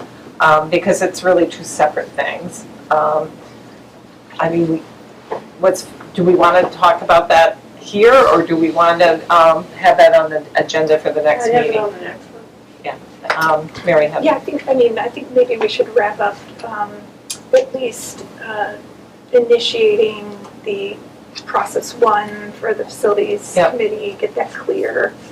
I mean, I think it's, Yeah, we can't add something to the Yeah, agenda, yeah. but certainly I think it probably should be on the next Yeah. agenda so that we can move Yeah. on the next process as soon as possible. yes. Just a request or a suggestion, whenever it comes up, a prompt for how we should show up for that conversation would be really helpful. Like, should we come having thought or with questions about a process by which the whole board would engage with C30? Should we come with our questions on C30? I think it's going to be a big conversation, obviously not a one and done, but however we first start to engage with it, and I think it should happen soon. Just a little, if the executive committee could like give us some direction about how you want us as board members to be preparing for that would be helpful. Yeah, and June 24th was the meeting that we talked about, C30, right? And there were some ideas, and I went back to Mary Heather's minutes, which is always really helpful. Ideas included having the policy committee work on policies D6 and 30 and present to the board, creating an ad hoc committee, then having the facilities committee return to its original work of identifying the most effective and sustainable school configuration for the district. So those were things that came up during that particular meeting. So just to kind of put that in folks' mind as well. Okay. I just have one clarifying question. Is it gonna come to the full board first and then get passed to the policy committee, or is it gonna start? We're That's the question. That's the question. Oh, it's the process. The board has to figure out what it wants to do. Yeah. And so direct this work. Right. So we're gonna put it on the agenda at the next meeting so that we can then charge either an ad hoc, the policy committee, whatever, to take on this work.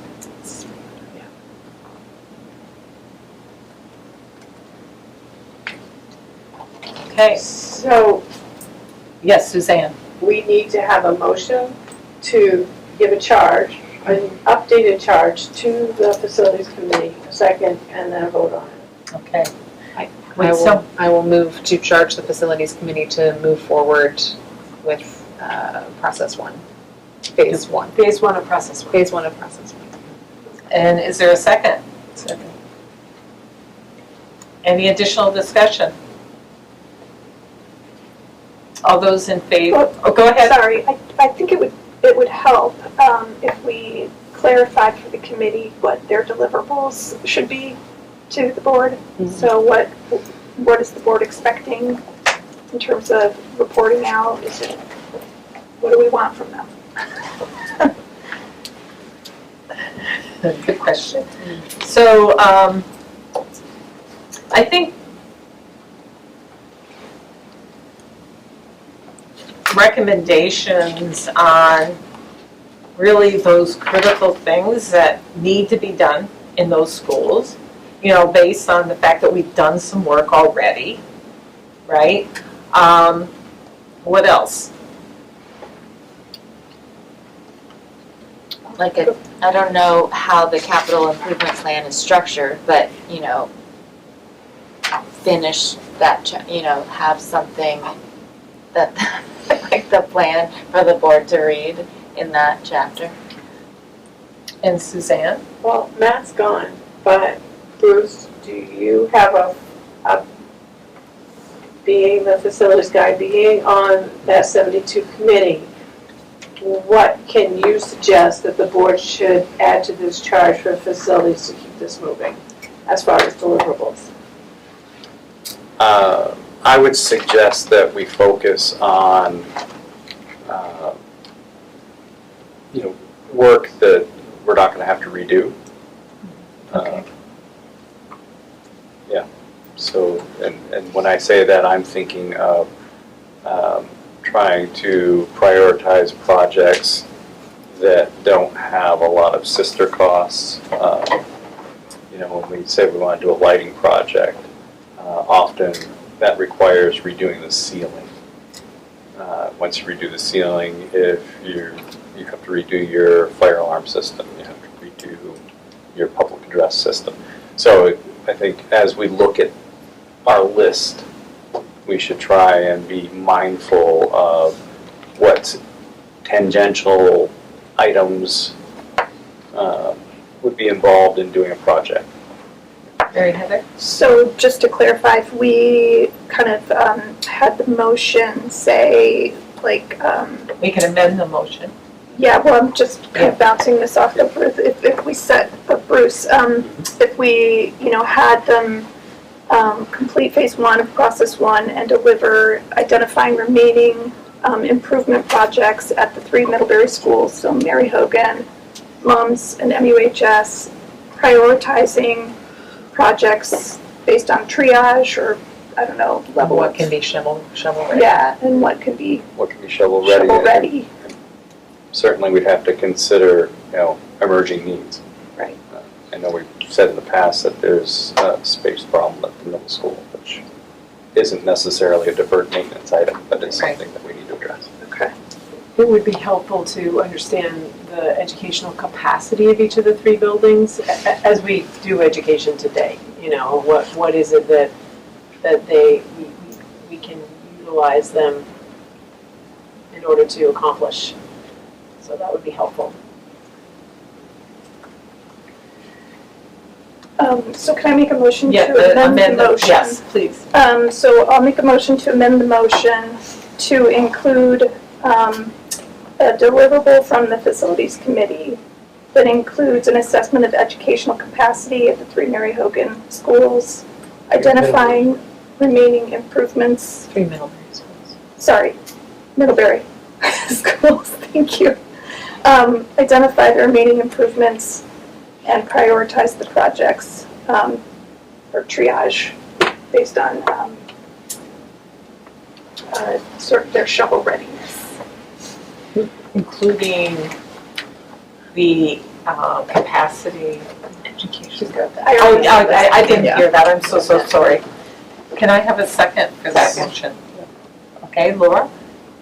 Any discussion? Okay, I'm not going to repeat everything she said. All those in favor of the amendment to the motion, please indicate by saying aye. Aye. Any opposed? Any abstentions? I'll abstain.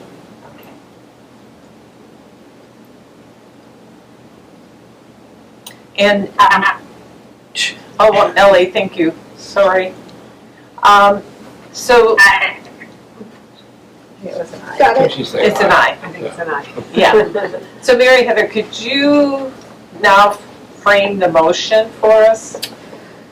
Motion to charge the facilities committee to complete phase 1 of process 1 and provide the following deliverables: an assessment of educational capacity for the 3 Middlebury schools, identify the remaining improvements needed at those schools, and prioritize those projects based on their shovel readiness.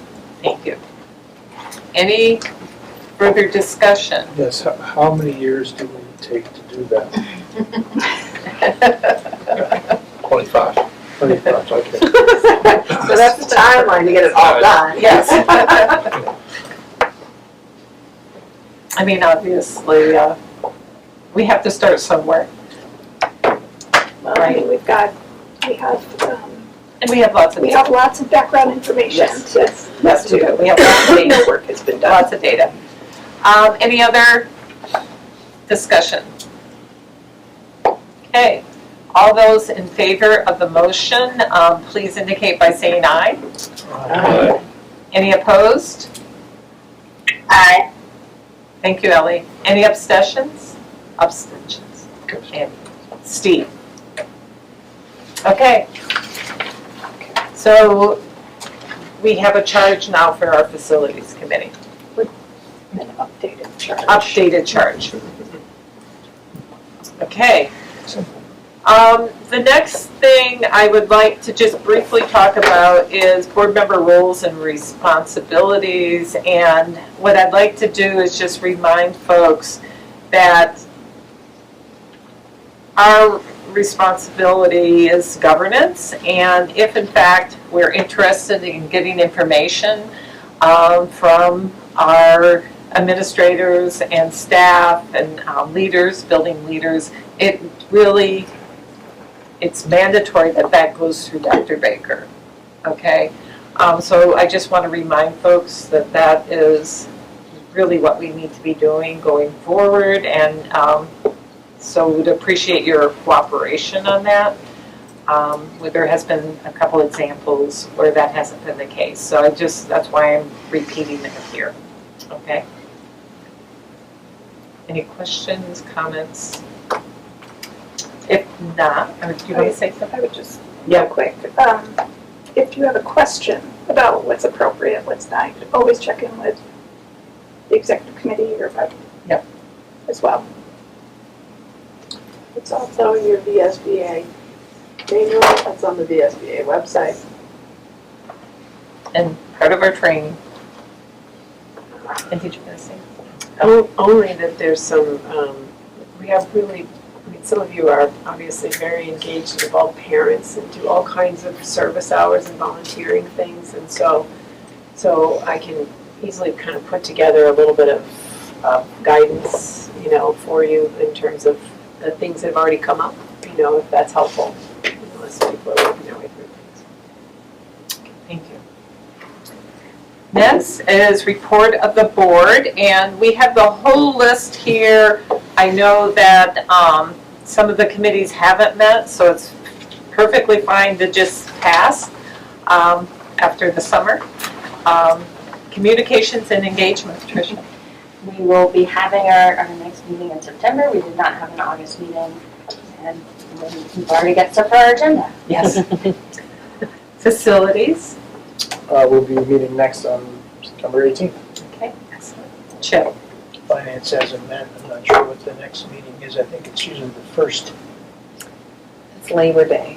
It's Labor Day, so. Oh! I was gonna ask if we're meeting. Yeah, so I'm not sure, I haven't talked to Matt, because he obviously is. Negotiations. I just received today a tentative agreement from Chris Leopold, although nothing has been signed. So we are very close. Thank you. Policy. In the packet is policy A20, again, which is about board meeting materials and how we prepare the agenda. You saw this in June. The only change I made from that meeting to this one, based upon, I filled in some blanks.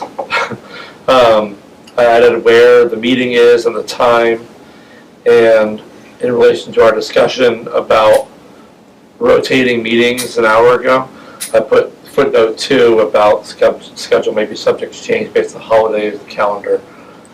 Anything else, please check our online stuff. I added a footnote, Robert's Rules of Order, and that was it. Our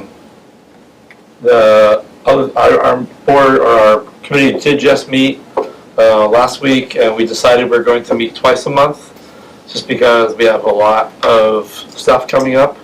And on our September 9th meeting, there will be a bunch of policies for you to see for the first time. So yeah. let's take action on this. Sure. I think, and then we can have more of an update if that's okay? That's fine. Okay.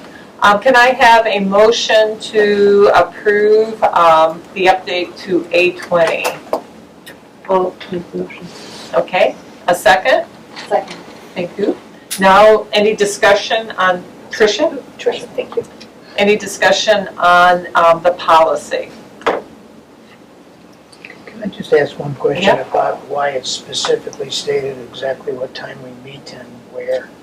I guess It said on this blank template we got from VSBA, it says insert date and time and place here, so that people know. I agree. Well, that's so people know where we meet, I guess. I mean, I agree it does seem a little odd because if we change our meeting time, whatever, but then we'll have to update this. That's the guidance that VSBA gives. That's why I did that. And we had a discussion, Jamie and I, and that's why he put the footnote in there. Yeah, no, I understand that. It just seems like for a policy that can change for many different reasons, I agree. including weather and all sorts of other things, not just what we vote to do at some point. I agree, but this seems to be the way they are recommending doing it, and that's the way I talked to Barb about it, and actually briefly Suzanne about it too, and that's the way it seemed the best way going forward. And that's why the footnote, I think, helps. Yeah. Because it's like, hey, folks, please check the calendar. Yeah. Steve? And there was something that we learned from the policy committee. For those of you that are wondering whether this is the first or the second reading, there's actually, we got some guidance back from VSBA. Jamie, did you want to say something about that, about the 10 days versus the... Keep going, because I'm not sure what you're talking about. Okay, so the idea is that if it's warned now, there is no first reading, and then you get to sit around and wait for the second reading. You have to be prepared to discuss it, to pass it when it's on there, because if the warning comes out 10 days before, that's our window. We don't have to do it twice. The past procedure was, first meeting, you read it to get it warned, second meeting, you read it to get it passed.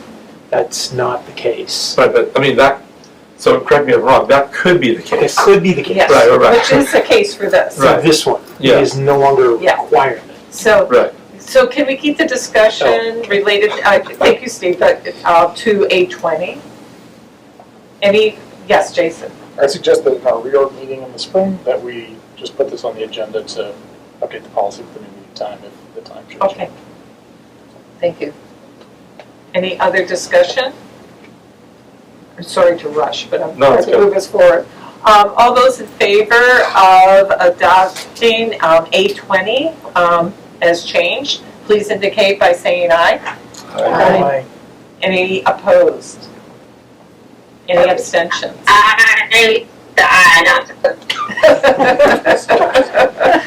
Thank you, Ellie. Okay, it is passed. Now you can give an additional update. Okay, I'll just say that, as I said, we're going to meet twice a month, we have a lot going on, and at the next meeting, there'll be a bunch of policies that will be in the packet. That will be great if you just gave a heads up beforehand, or maybe I'll send another email to folks just reminding you of that before the meeting or something like that, just because it'll be good to come having read the stuff, so we can kind of, Okay, thank you. Thank you. Hannaford Career Center, Tricia, Steve. Oh, okay. I mean, we had our retreat. Yep. Where we went through very similar sorts of training with Judy Sclair-Stein. And that was lovely. You guys could teach it. Yes. Steve, any?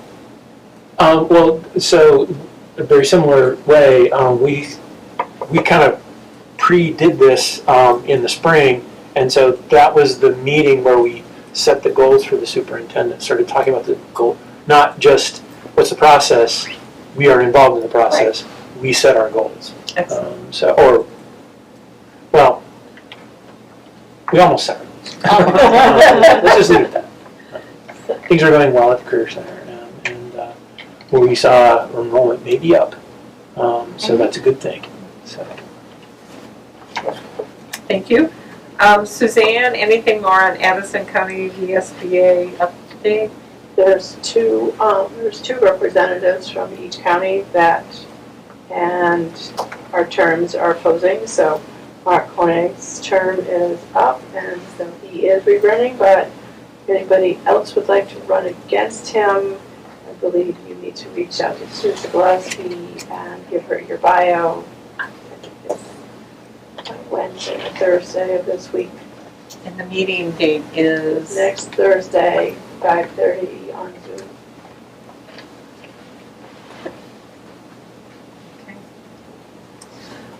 Addison County CPAC, Joanna and Suzanne again? They haven't met. They haven't met, okay. Been pretty quiet. And Middlebury Community Television hasn't met either.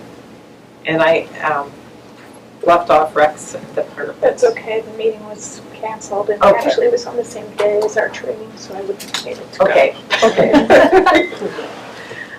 thank you guys. Public comment on any topic, again, no public in the room. Is there, One member public comment. is there, yeah, so if in fact, you would like to make a public comment, please indicate by raising your hand, Zoom hand.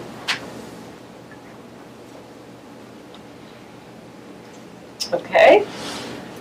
So no public comments this evening. We added a new agenda item, which is board reflection, and I'm going to have Suzanne kind of lead us in this one. So, board reflections are pretty quick, they're pretty simple. So what I'm looking at tonight is the efficiency of our meeting. So did we start on time? Did we interact appropriately?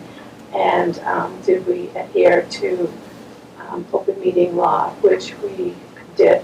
We were all very courteous to each other. We started promptly on time, and we're ending We're early. a little bit early. So those are all good things. So so we can continue to strive to have our meetings go like this. Excellent. Thank you, Can we Susan. be discourteous now? Now that No. it's- He's not watching anymore, so no. That's the humor norm. Thank you, Suzanne. And can I have a motion for, yes? Before you do, and I'm Yes. sorry, I don't No. know if postpone adjournment, but I'm just wondering, moving forward, if we, I would like to keep board reflection in Yes. there, just so that we can kind of develop a practice of just checking in. Yep. But I'm wondering what everybody's thoughts are about, like, taking turns, kind of taking charge of that. I don't know, or how y'all want to handle it, whether it should always be, Yeah, that's a good question. I'm just curious what people's thoughts are. And do what kind of Suzanne just did, as an I think the example. chair should appoint a person on the agenda. Okay. And should I just kind of like Randomly. randomly select? Oh, I love that. So I will tell you one place that you can go is the efficient and ethical operations, the self-assessment. We all did this in the spring. Yep. You can look at this for some information. You can also go to the quality standards for boards. So there's two places you can get information. If anybody, is struggling for what they might like to chat about, but there's Could you- information there. You send it around. Yeah, that'd be great. Could you send that around again? Sure. Thank you. You want it, or tonight, over email or something? Yeah. Okay. Yeah, I'll do That'd that. be awesome. Okay, thank you. Thank you. Okay. Motion to adjourn? Yes. Thank you. Okay. To our student representatives, I hope this makes you want to be on school boards when you get the chance to be on it and not turn you off. Yeah.